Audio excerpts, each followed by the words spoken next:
Hi, my name is Lily, and I want to thank you for attending my presentation for the Week 3 journal submission for MPH 611 Public Health Program Assessment and Evaluation. I will be discussing the purpose of a logic model in program evaluation.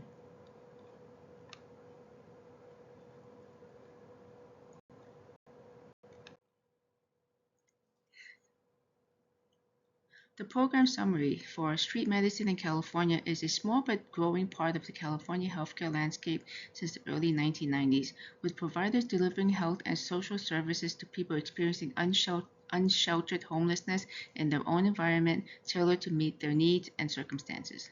The California Healthcare Foundation, dedicated to advancing meaningful and measurable improvements in the way the healthcare delivery system provides care to people of California, particularly those with low income and those whose needs are not well served by the status quo. We work to ensure that people have access to the care they need when they need it at a price they can afford. CHCF informs policymakers and industry leaders, invest in ideas and innovations, and connects with change makers to create a more responsive, patient-centered healthcare system. They are the funder of Street Medicine of California. The practice of street medicine emerged in response to the current healthcare model's inadequacies in meeting the needs of people experiencing unsheltered homelessness. Street medicine programs are uniquely designed to navigate many of the most complex services to improve health quality, low-cost healthcare to unsheltered homeless populations, and evaluations of the program will show the impact California street medicine has on people experiencing unsheltered homelessness, reflect specific patient needs, and can be determined how limited resources should be allocated. The primary intended users for the program stakeholders are interested in program progress and success, funding decision makers who need executive summaries and targeted population program briefs to decide on continued or enhanced funding. The target audience would be the California Healthcare Foundation. They would continue and or enhance program funding. They would need executive summaries and targeted program briefs, and the timetable should be monthly. Another target audience would be the L&I team at CHCF. They would be responsible for process improvement. They would need the demographics, benchmarks, finance reports, and they should also be monthly. The target audience could also be USC CAC for process improvement, allocation of resources, and they would need demographics, benchmarks, finance reports, and they should be weekly. And another target audience would be the Department of Health Care Services.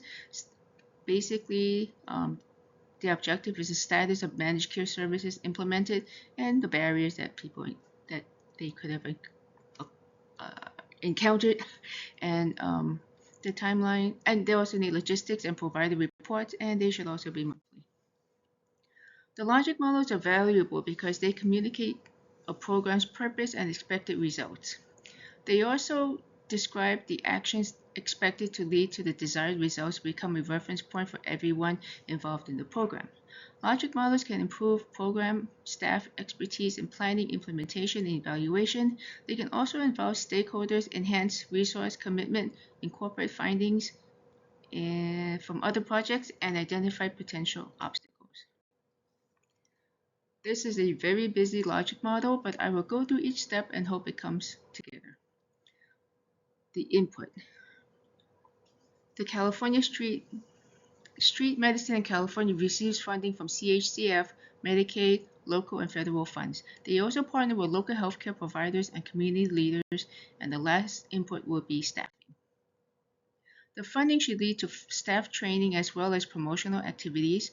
Partnering with local entities should also help promote the services offered by educating the community as well as the target population of these services. The community resources could also be the referral source for other needs like food, housing, work, and legal services. Additional activities for street medicine would be the actual work of providing medical and behavioral health services and enrolling patients in the care management programs. The staff training should lead to healthcare providers will be trained and have access to resources to the homeless population.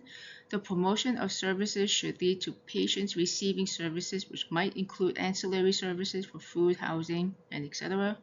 Educating patients about acute and chronic conditions could lead to patients engaging in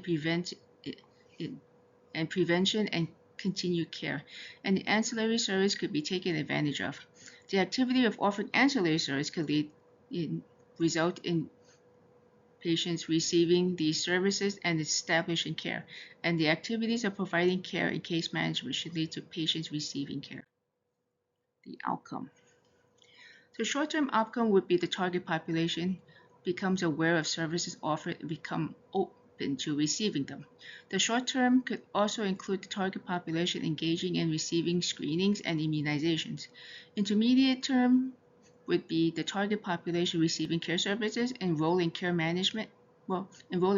medication management, and return for continued care. Ultimately, the long-term outcome would be the overall improvement of the target population, herd immunity, receiving ongoing services. Basically, the health and living conditions are maximized for the target population. The street medicine program serves complex and diverse population. It is important that programs consider patient demographics to most effectively and equitably target and deliver care. The short-term outcomes, these are the intermediate effects of programs or interventions, activities often focusing on the knowledge and attitude of the intended audience. The intermediate, these are behaviors, normative, and policy changes. And long-term, these refer to the desired result of the program and can take years to accomplish. The California Street Medicine Landscape Survey and Report indicates that the program has been successful in reaching vulnerable populations, reducing healthcare costs, and improving access to Medi-Cal benefits. A logic model guides evaluation planning by helping to determine to evaluate, identify appropriate evaluation questions and indicators, and determines when and how to collect data. And these are my references, and thank you.